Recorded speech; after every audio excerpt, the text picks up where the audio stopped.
በስመ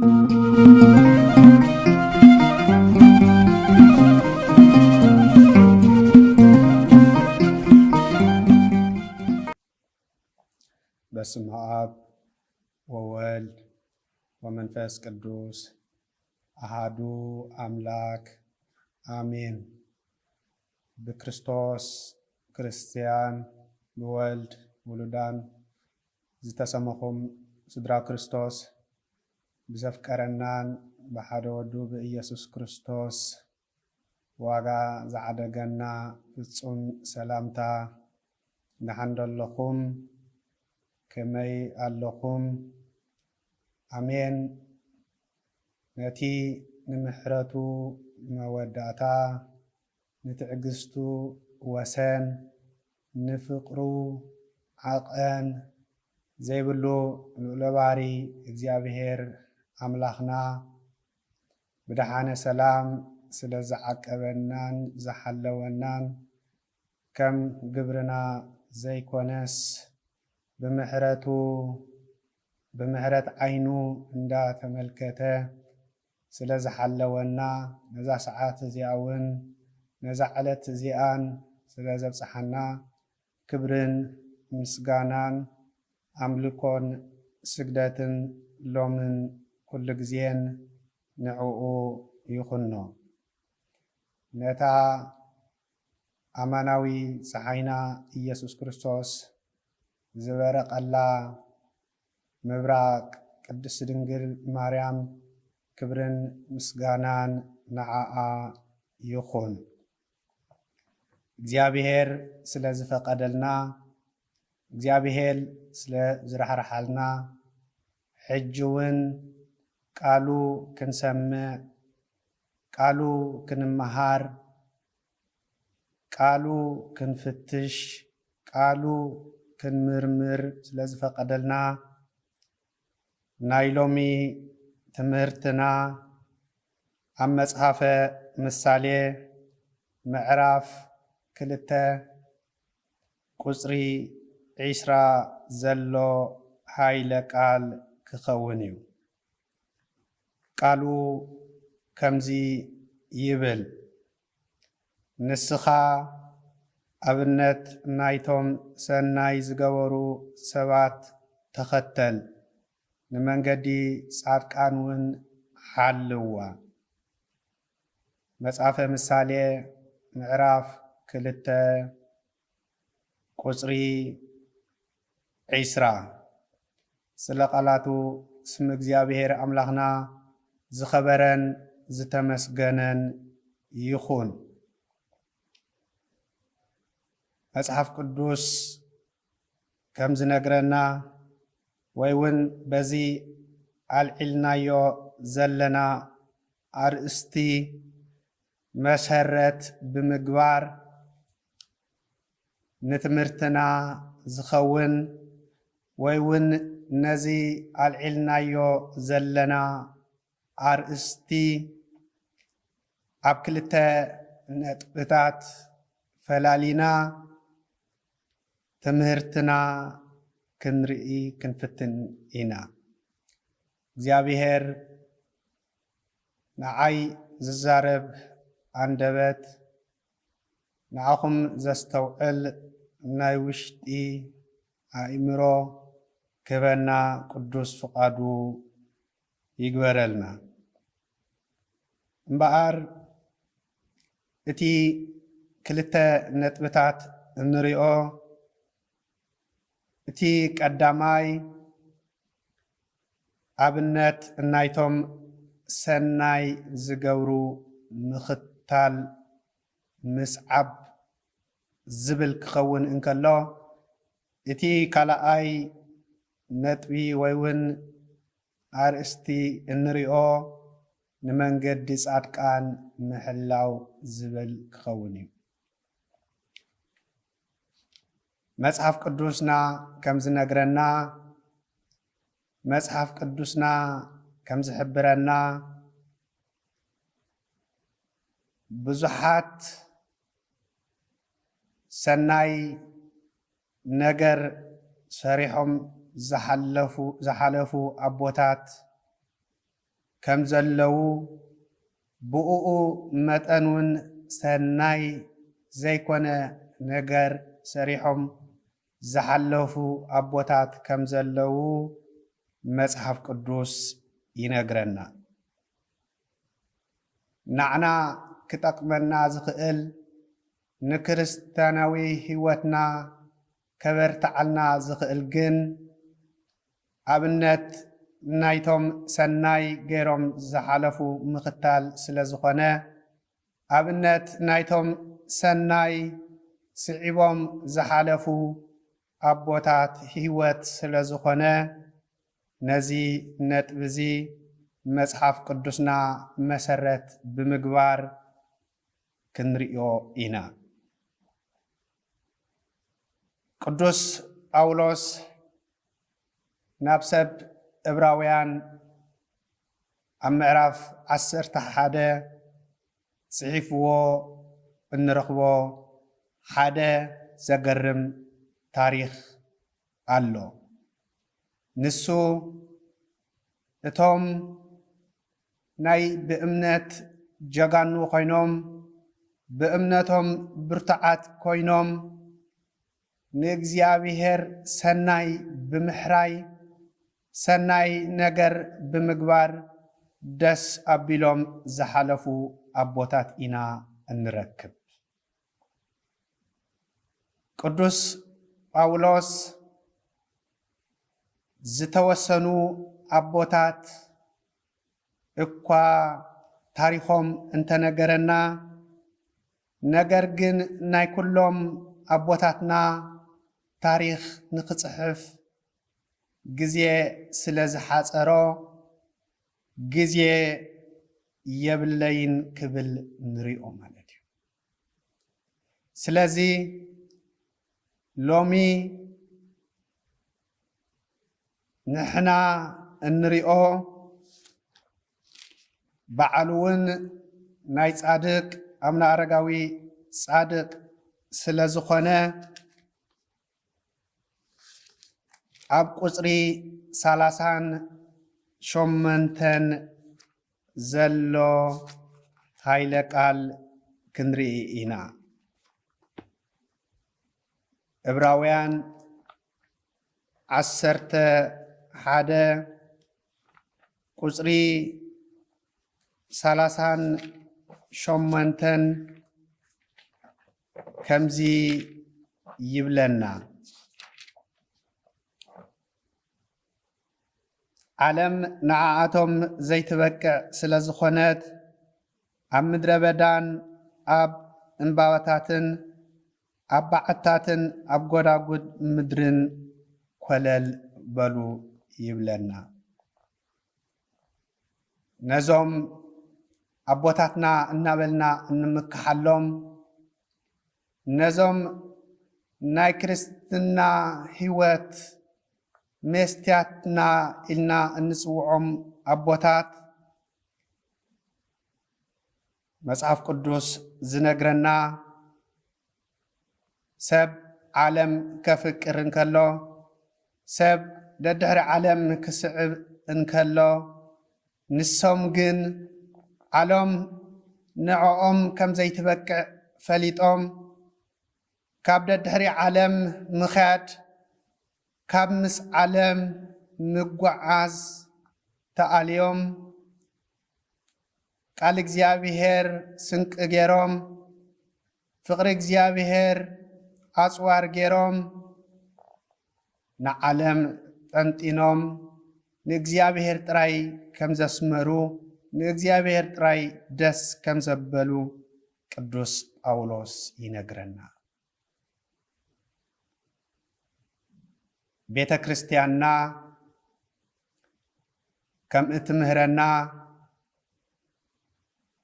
በዓል ጻድቅ ኣቡነ ኣረጋዊ ፍቅሪ ዓለም ገዲፎም እቲ ክርስቶስ ዘወዓለሎም ውዕለታ እቲ ክርስቶስ ዘፍቀሮም ፍቅሪ ብምምልካት ንዕኡ ብምስትንታን ንዓለም ገዲፎም ዘመኖም ምሉእ ንእግዚአብሔር ደስ ኣቢሎም ከም ዝሓለፉ ሰናይ ነገር እናገበሩ ሰናይ ነገር እናሐሰቡ ንእግዚአብሔር አስሚሮም ከም ዝሓለፉ ንእግዚአብሔር ደስ አቢሎም ከም ዝሓለፉ ቤተ ክርስቲያንና ትምህረና። ብዙሓት አቦታት እኳ እንተሃለዉ ነገር ግን ካብኦም እንጠቅሶ ሓደ ንእግዚአብሔር ሰናይ እናገበረ ደስ ዘብሎ አቦና አብርሃም ወገናታይ አቦና አብርሃም ንእግዚአብሔር ብምስማዕ ድምፂ እግዚአብሔር ብምስማዕ ንእግዚአብሔር ብምእዛዝ ንእግዚአብሔር ደስ ዘበለ አቦ ከም ዝነበረ መጽሐፍ ቅዱስ ይነግረና። ኣብ ኦሪት ዘፍጥረት ምዕራፍ 22 ካብ ቁፅሪ 1 ክሳብ 16 ዘሎ ዘገርም ታሪክ ተጻሒፍልና ንረኽቦ። ኦሪት ዘፍጥረት ካብ ምዕራፍ 22 ካብ ቁፅሪ 1 ክሳብ 16 እንተደኣ ተመልኪትና አቦና አብርሃም በእግዚአብሔር ክፍተን አቦና አብርሃም ሰናይ ተግባሩ እግዚአብሔር ክፈልጥ ስለ ዝደለየ ናይ አብርሃም እምነት አብርሃም ነቲ ብክንደይ ፃዕሪ ዝረኸቦ ይስሐቅ ዶ የፍቅር ወይስ ነቲ ኣብ እርጋኑ ውዕለታ ዝወዓለሉ እግዚአብሔር የፍቅር እግዚአብሔር ክፈልጥ ስለ ዝደለየ አብርሃም በእግዚአብሔር ከም ዝተፈተነ ይነግረና። አብርሃም እግዚአብሔር ብንግህኡ ናብ አብርሃም ብምምጻእ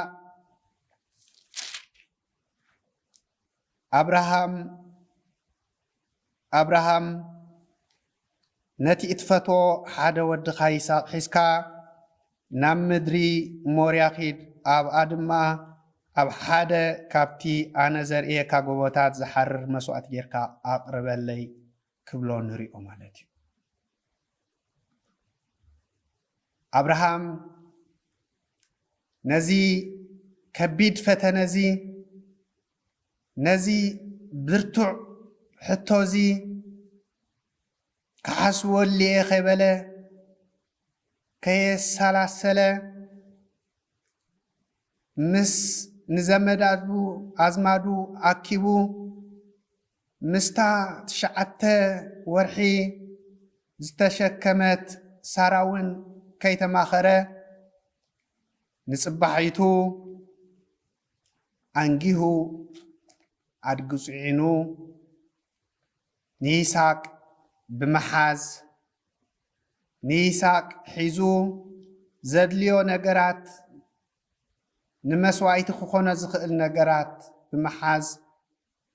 ብንግህኡ ከም ዝተንስአ መጽሓፍ ቅዱስ ይነግረና። እቲ ዘገርም ነገር አብርሃም ልቡ ሰናይ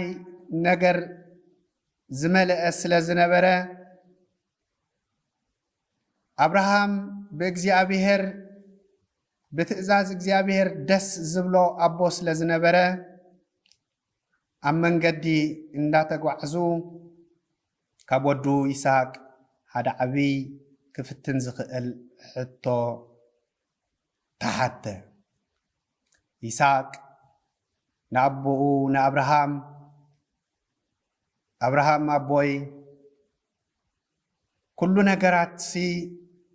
ሒዝና ኣለና፣ ካራ ሒዝና ኣለና፣ ዕንጨቲ ሒዝና ኣለና፣ ነገር ግን እቲ ንመስዋዕቲ ዝኸውን በጊዕ ደኣ ኣበይ ኣሎ ብምባል أشجاري زخنة برتو حتو كحتو مريئو مالتي أبراهام እግዚአብሔር ሰዋዓለይ ክብሎ እንከሎ ስለ ዘይደንገጸ አብርሃም እግዚአብሔር ሰዋዓለይ ክብሎ እንከሎ ስለ ዝወሰነ ነዚ ሕቶዚ ንኽምልስውን ልቡ ከይደንገጸ ብልቡ ከይፈርሐ ወደየ እቲ ንመስዋዕቲ ዝኸውን በጊዕሲ እግዚአብሔር ከዳልወልና እዩ ብምባል ንወዱ ክምልሰሉ ንሪኦ ማለት እዩ እቲ ዘገርም ነገር ግን አብርሃም ነዚ ኩሉ ነገር ምስ ገበረ ንወዱ ንይስሐቅ እውን ብእምነት ንእግዚአብሔር መስዋዕቲ መሰቅረበ ኣብ ቁፅሪ 16 ጀሚሩ እግዚአብሔር ንአብርሃም ዘገርም ነገር ክነግሮ ንሪኦ ማለት እዩ ቃሉ ከምዚ ይብል ብርእሰይ እምሕል ኣለኹ ይብል እግዚአብሔር ነዚ ነገር እዚ ካብ እትገብር ነቲ ሓደ ወድኻ እውን ካብ ዘይትንሕፍ ኣዝየ ክባርኸካ እየ ንዘርእኻ ድማ ከም ከዋኽብቲ ሰማይ ከምቲ ኣብ ገምገም ባሕሪ ዘሎ ሕፃን ኣዝየ ከብዝሖ እየ ይብል ማለት እዩ ወገናተይ ሎሚ ካብ በዓል ኣቡነ ኣረጋዊ ካብ በዓል አብርሃም እንመሃሮ ወገናተይ መጀመርያ ንእግዚአብሔር ኩልንትናኻ መሃብ መጀመርያ ንእግዚአብሔር ልብኻ መሃብ እግዚአብሔር ቅድሚ ኩሉ ነገር መሃብና ልብና ክንህቦ እዩ ዝደሊ ወገናተይ ሎሚ በእውነት እንኳን ልብና ንእግዚአብሔር ክንህብ እቲ ንሱ ዝሃበና ጊዜ ነቲ ንሱ ዝሃበና ጉልበት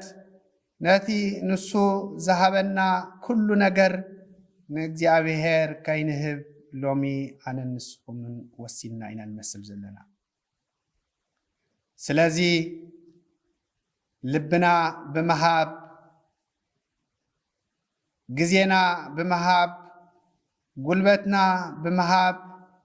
ነቲ ንሱ ዝሃበና ንእግዚአብሔር ኣምላኽና ነቲ ናይ ኣቦታትና ዝገበርዎ ሰናይ ነገር እናሰዓምና ከም ኣቦታትና ንእግዚአብሔር ከነገልግል ንእግዚአብሔር ከነሰምር ይግባአና ወገናተይ ንሱኸ ከመይ ብምግባር እንታይ ብምግባር ብኸመይ ዝበለ መንገዲ ኢና ነቶም ሰናይ እናገበሩ ዝሓለፉ ኣቦታት ክንመስል ንኽእል ዝብል ሕቶ ክለዓል ይኽእል እዩ ወገናተይ ንሱ ከዓ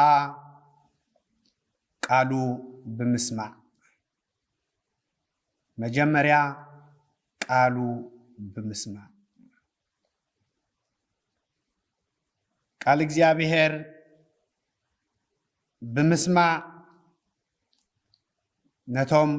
ሰናይ እናገበሩ ዝሓለፉ ኣቦታት ምምሳል ይከኣል ወገናተይ ሎሚ ብዙሕ ክርስቲያን ሎሚ ብዙሕ መንእሰያት ናይ ቤተ ክርስቲያን ሎሚ ብዙሕ ወገናት ንእግዚአብሔር ምስማዕ ገዲፎም ንዓለም ዝሰምዕሉ ዘለዉ ግዜ ኢና በፂሕና ዘለና ወገናተይ ሎሚ ብዙሓት ድምፂ እግዚአብሔር ሸለል ብምግባር ድምፂ ዓለም ዘድንቁ ክርስቲያን ዝበዝሕዎ ግዜ ኢና ዘለና ወገናተይ ስለዚ ንእግዚአብሔር ምስማዕ انكو مرجع سلازخونه نغزيابيهر مسمع دس زبل سلازخونه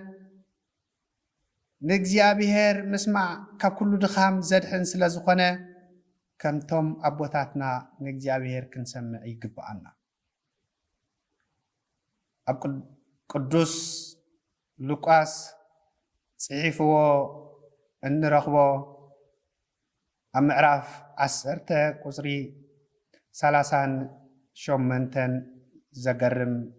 قال الله نسخا نتن كريستوس زفكرهن زنبرا يحوات نتن كريستوس نبيتن زملالس زنبرا أحوات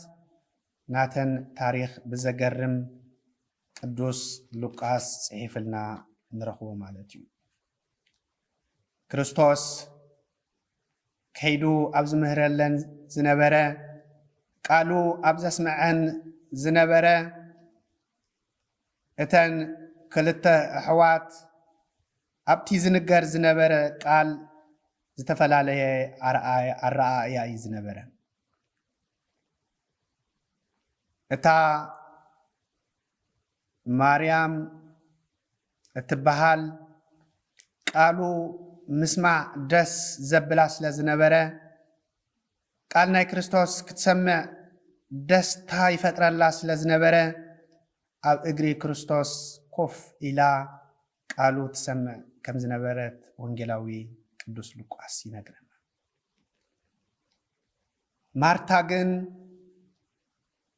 قالوا كتسمع سلازايد ليت أب جزا قالوا مسمع قديفا كالي نقرات سرحن تعين كم زنبرات تصحيفون نروحو تاريخ وقناتي مارتا كاب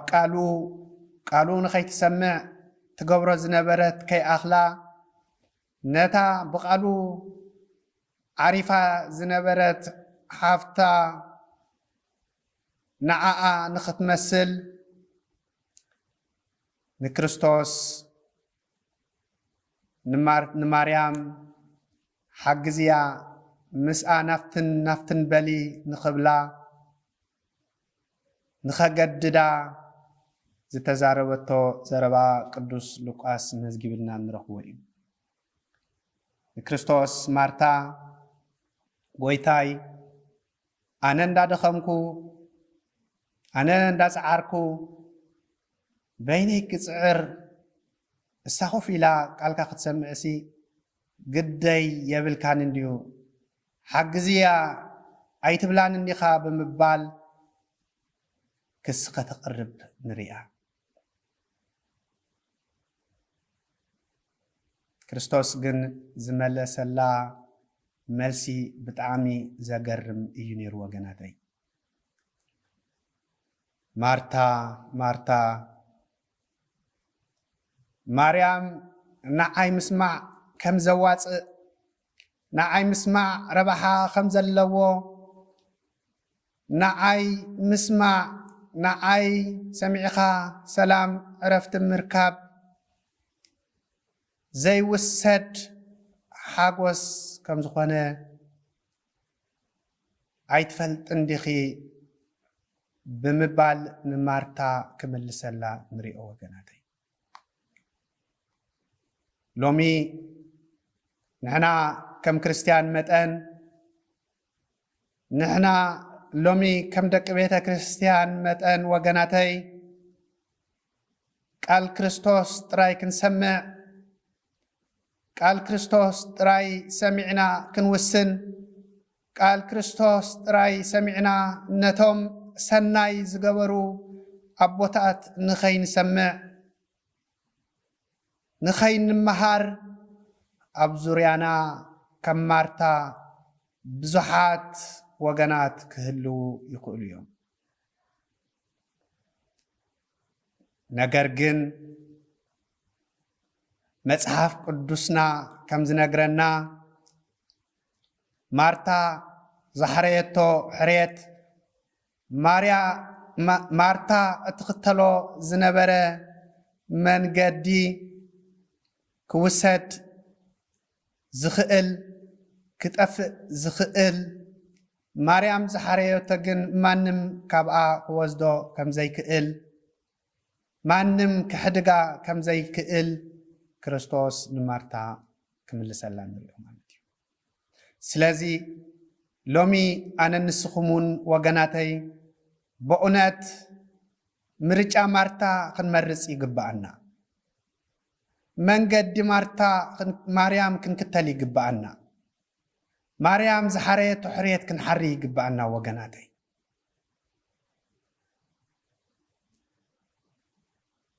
ማርያም እሳ ሓረየት መክፈልተ ሰናየ ዘእያሃይድዋ ማርያም ሲ ሰናይ ዝኾነ ነገር እያ ሓርያ ካብኣ ክወስድዎ ዘይክእሉ ካብኣ ክውሰድ ዘይከኣል ካብኣ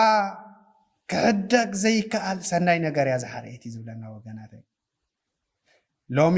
በእውነት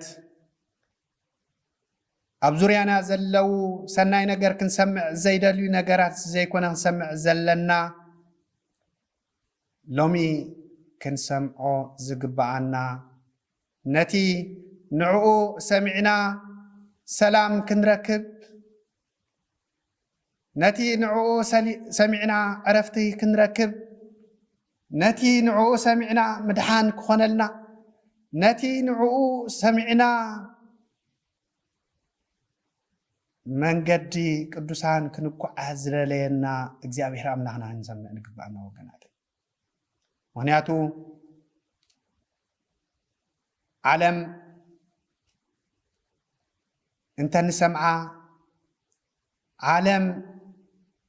እንተ ነዳምፃ ሎሚ ወገናተይ እቲ ንሰምዖ ነገር ሓጢኣት እምበር ነገር ካልእ ከም ዘይኮነ እንዕዘቦ ዘለና ስለ ዝኾነ ዓለም ነገር ሓጢኣት እያ ከተስማዓና እትኽእል እምበር ነገር ጽድቂ ከተስማዓና ከም ዘይትኽእል መጽሓፍ ቅዱስ ይነግረና እዩ ወገናተይ። ስለዚ ድምፂ ዓለም ዘይኮነስ ናይ እግዚኣብሔር ድምፂ ክንሰምዕ ናይ እግዚኣብሔር ድምፂ ሰሚዕና ነቶም ሰናይ ዝገበሩ ኣቦታት ክንመስል ይግባአና ወገናተይ። ቅዱስ ጳውሎስ ናብ ሰብ ዕብራውያን ምዕራፍ 13 ቁጥሪ 7 ጽሒፍዎ እንረኽቦ ሓደ ቃል ኣሎ። ቃሉ ከምዚ ይብል፣ ነቶም ቃል ኣምላኽ ዝሰብኩልኩም መራሕቲ ዘክርዎም ከመይ ኢሎም ከም ዝነበሩን ከም ዝሞቱን ኣስተውዒልኩም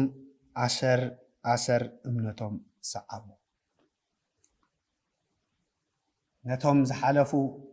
ነቶም ቃል ኣምላኽ ነጊሮምና ዝሓለፉ ከመይ ኢሎም ከም ዝነበሩ ህይወቶም ጥራይ ዘይኮነ ቅዱስ ጳውሎስ ዝብለና ኣነባብረኦምን ዝተኸተልዎ መንገዲ ዝሓረይዎ ሕርየት ክንፈልጥን ኣማውትኦም ከመይ ኢሎም ከም ዝመቱን ከመይ ኢሎም ከም ዝሓለፉን ክንፈልጥን ቅዱስ ጳውሎስ ይነግረና። ምክንያቱ ንሶም ንእግዚኣብሔር ደስ ኣቢሎም ስለ ዝሓለፉ ሰናይ ነገር መሪፆም ስለ ዝሓለፉ ንሕና ከምኦም ሰናይ ነገር ክንመርፅ ሰናይ ነገር ክንሓሪ ስለ ዝግባእ እዩ ወገናተይ። ቃል እግዚኣብሔር ምስማዕ ድምፂ እግዚኣብሔር ምስማዕ ማዕረ ክንደይ ደስ ከም ዘብል ማዕረ ክንደይ ህይወት ከም ዝህብ መጽሓፍ ቅዱስና ይነግረና እዩ። ኣብ ምሳሌ ምዕራፍ ሓደ ቁጽሪ 33 ዘሎ ዝገርም ሃይለ ቃል ኣሎ ንሱ ከዓ እቲ ዝሰምዓኒ ግና ብሰላም ሃዲኡ ክነብር እዩ ክፉእ ዘበለ ነገር እውን ኣይክፈርሕን ይብለና ወገናት ንእግዚአብሔር ዝሰምዕ ደስ ዘብል ስለ ዝኾነ እግዚአብሔር ክንሰምዕ ይግባአና እቲ ካልኣይ ንሪኦ ንመንገዲ ጻድቃን ምሕላው ዝብል ክኸውን እዩ ንሕና መንገዲ ጻድቃን ምሕላው ዘድልየና ንምንታይ እዩ እንተደኣ ኢልና ወገናተይ ኣብ ክርስቲያናዊ ጉዕዞና ክልተ ዓይነት መንገዲ ስለ ዘሎ እቲ ሓደ መንገዲ ህይወት ክኸውን እንከሎ እቲ ካልኣይ መንገዲ ሞት ስለ ዘሎ እቲ ሓደ ፀቢብ መንገዲ ክንከውን እንከሎ እቲ ሓደ ገፊሕ መንገዲ ስለ ዘሎ ማለት እዩ መንገዲ ጻድቃን ግን ህይወት ክህብ ዝኽእል መንገዲ እዩ ወገናተይ መንገዲ ጻድቃን ግን ገፊሕ ዘይኮነ በቲ ፀቢብ ምጓዓዝ ወገናተይ ነዚ ዘደላድለልና ጥቕሲ ኣብ መጽሓፈ ምሳሌ ምዕራፍ 4 ቁጥሪ 18 ከምዚ ይብለና መንገዲ ጻድቃን ግና ከም ብርሃን ወገግታ እያ ፍጹም መዓልቲ ከም ዝኸውን ከዓ እናወሰኸት ትበርህ ወገናና ከምታ ናይ ወጋሕታ ፀሓይ እንዳደመቐት እምበር ትኸይድ ዘይትኹለፍ መንገዲ ጻድቃን ከዓ እናደመቐ ዝኸይድ መንገዲ ወገናተይ እታ ኩሉ ዝብህጋ ናይ ፀሓይ ናይ ንግሆ ፀሓይ እትያ ኩላ ክርእያ ዝደሊ ኣዕዋፍ ከይተፈረፈ ዝዝምራላ ናይ ንግሆ ፀሓይ ናይ ጻድቃን መንገዲ ከምኡ ስለ ዝኾነ ነዚ ክንሓሪ ይግባአና ወገናተይ ማቴዎስ እውን ምዕራፍ 7 ቁፅሪ 10 ጻድቃን ክሓልፍዎ ዝግብኦም ፀበበ መንገዲ በታ መንገዲ እቲኣ ምጉዓዝ ህይወት ከም ዘለዎ ኣብ ማቴዎስ 7 ቁፅሪ 13 ተጻሒፉ ንረኽቦ ቃል እዩ ወገናተይ ስለዚ ሎሚ ኣነ ንስኹምን መንገዲ ጻድቃን ክንሓሪ ይግባአና መንገዲ እቶም ጀጋኑ እንብሎም ኣቦታትና ክንሓሪ ይግባአና መንገዲ እቶም ናይ ቤተ ክርስቲያንና ከዋኸብቲ ዝኾኑ ኣቦታትና ክንሓሪ ይግባአና ወገናተይ መንገዲ ናይቶም ጻድቃን ክንሕልዋ ይግባአና መንገዲ ናይ ዓለም ገፊሕ ወገናተይ መንገዲ ናይ ዓለም የኣኽለኒ ዘየብል ወገናተይ መንገዲ ናይ ዓለም ሎሚ ተራእዩ ዝጠፍእ ወገናተይ ስለዚ ሎሚ ኣነ ንስኹምን መንገዲ ጻድቃን ክንሓሪ ይግባአና ሎሚ ድምፂ ዓለም ከይሰማዕና ድምፂ ቤተ ክርስቲያንና ሰሚዕና መንገዲ ጻድቃን ክንሕሉ እግዚአብሔር ይሓግዘና ወገናተይ ምክንያቱ ኣብ መንገዲ ጻድቃን ህይወት ስለ ዘሎ ኣብ መንገዲ ጻድቃን ሰላም ስለ ዘሎ ኣብ መንገዲ ጻድቃን ዕረፍቲ ስለ ዘሎ ኣብ መንገዲ ጻድቃን ኩሉ ሰናይ ዘበለ ነገር ስለ ዘሎ ሎሚ በእውነት መጽሓፍና ከም ዝነግረና በታ መንገዲ ጻድቃን በታ ፀባብ መንገዲ ዝጓዓዙ እግዚአብሔር ይደልሎ በኣኣ ተጓዒዞም ንዓለም በረኸት ዝኾኑ ንዓለም ሰላም ዝኾኑ እግዚአብሔር ይደልሎ ወገናተይ ማቴዎስ ምዕራፍ 5 ቁፅሪ 10 መንገዲ ጻድቃን ምሕላው ብርሃን እዩ ወገናተይ መንገዲ ጻድቃን ምሕላው ጨው ምዃን እዩ ወገናተይ ንሕና ቅዱስ ቃሉ ከም ዝነግረና መንገዲ ጻድቃን እንተደኣ ሓሊና ብርሃን ከም ዝኾንና መንገዲ ጻድቃን እንተደኣ ተኸቲልና ጨው ከም ዝኾንና መጽሓፉ ይነግረና ወገናተይ ምክንያቱ ንስኻትኩም ጨው ኢኹም ኢና ተባሂልና ንስኻትኩም ብርሃን ኢኹም ኢና ተባሂልና ነገር ግን ብርሃን ክንከውን ጨው ክንከውን ግን መንገዲ ጻድቃን ሒዝና ክንጓዓዝ ይግባአና ኣቦታትና ዝሓለፍዎ መንገዲ ሒዝና ክንጓዓዝ ይግባአና ጨው ኣለኩም ኣይኮናን ተባሂልና ጨው ኢኹም ጨዋል ብርሃን ኣለኩም ኣይኮናን ተባሂልና ወገናተይ ብርሃን ኢኹም ኢና ተባሂልና ስለዚ ነዛ ብሓጢያት ጸልሚታ ዘላ ዓለም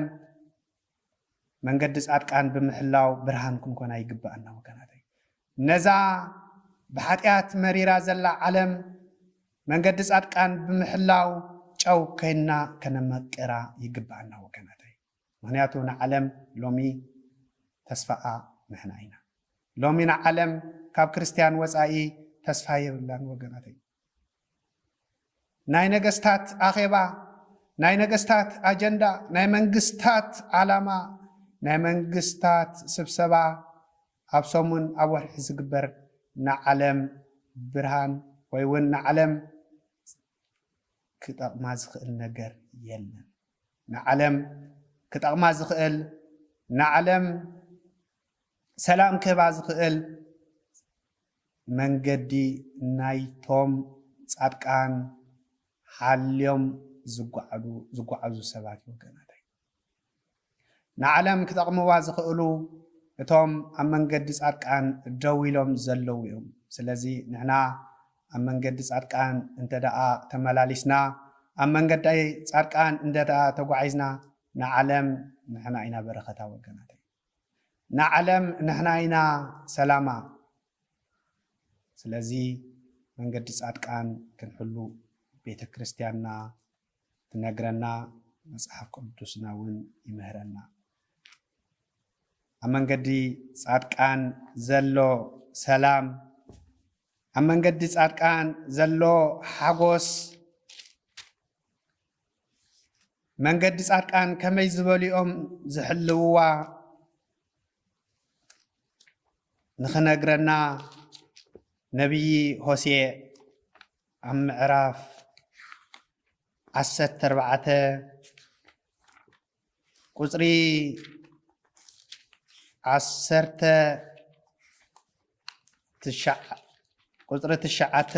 ከምዚ ይብለና ሆሴዕ 14 ቁጽሪ 9 ለባም ዝኾነ ነዚ ኣብዚ ተጻሒፉ ዘሎ ይረዳእዮ ኣብ ልቡ ከዓ ይዕቆሮ መገዲ እግዚኣብሔር ቅኑዕ እዩ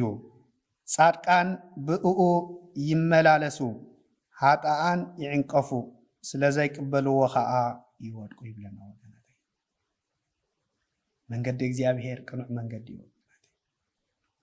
መንገዲ እግዚኣብሔር ትኽዝበለ መንገዲ እዩ መንገዲ እግዚአብሔር ጥዊዋይ ዘይብሉ መንገዲ ወገናተይ መንገዲ እግዚአብሔር ዝዕንቅፍ ዘይብሉ መንገዲ ወገናተይ ነዚ መንገዲ ዝግን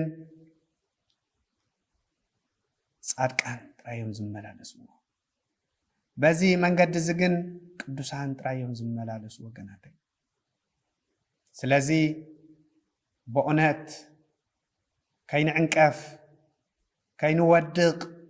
ከይንጠፍእ በዚ መንገዲ እዚ ምምልላስ ናይ ግድን ስለ ዝኾነ ነዚ መንገዲ እዚ ክንሓሪ ይግባአና ምክንያቱ ሎሚ ኣቦታትና እንብሎም ሎሚ ቤተ ክርስቲያን ኣቦታት እትብሎም ነዚ መንገዲ እዚ መሪጾም ስለ ዝሓለፉ እዩ በዚ መንገዲ እዚ ተጓዒዞም ጉዕዞኦም ስለ ዝወድኡ ወገናተይ በዚ መንገዲ እዚ ተጓዒዞም ንእግዚአብሔር ደስ ስለ ዘበሉ እዩ ስለዚ ሎሚ ኣነ ንስኹምን በእውነት ወሲና ቀራና መንገዲ ሒዝና እንተደኣ ሃሊና ሎሚ ብሓደ መንገዲ በዚ ናይ ቅዱሳን መንገዲ ክንጓዓዝ ይግባአና ሎሚ ኣነ ንስኹምን ወገናተይ ክንውስን ይግባአና ክርስትና ናይ ምውሳን ስለ ዝኾነ ክርስትና ናይ ውሳኔ ስለ ዝኾነ ስለዚ ነዛ ንእግዚአብሔር ደስ ከተብል እትኽእል ናይ ጻድቃን መንገዲ كنحلو እግዚአብሔር بمحرته يدقفنا እግዚአብሔር سمعت ጥራይ ዘይኮነ ቃሉ ኣብ ልብና አቂርና ቃሉ ኣብ ልብና ብምቅማጥ ቃሉ አሰላሲልና 30 60 ሚእቲ ፈሪና بمنجد صادقان إن تقعزنا أبنت نايتهم سناي زجبرو إن تختلنا نجزي بهير أسميرنا هيوتنا ملو كنحلف منجد صادقان إن تختلنا منجد صادقان إن حلنا نجزي بهير دس أبيلنا كنحلف نجزي بهير فقادو يقبرلنا وسبحات ለእግዚአብሔር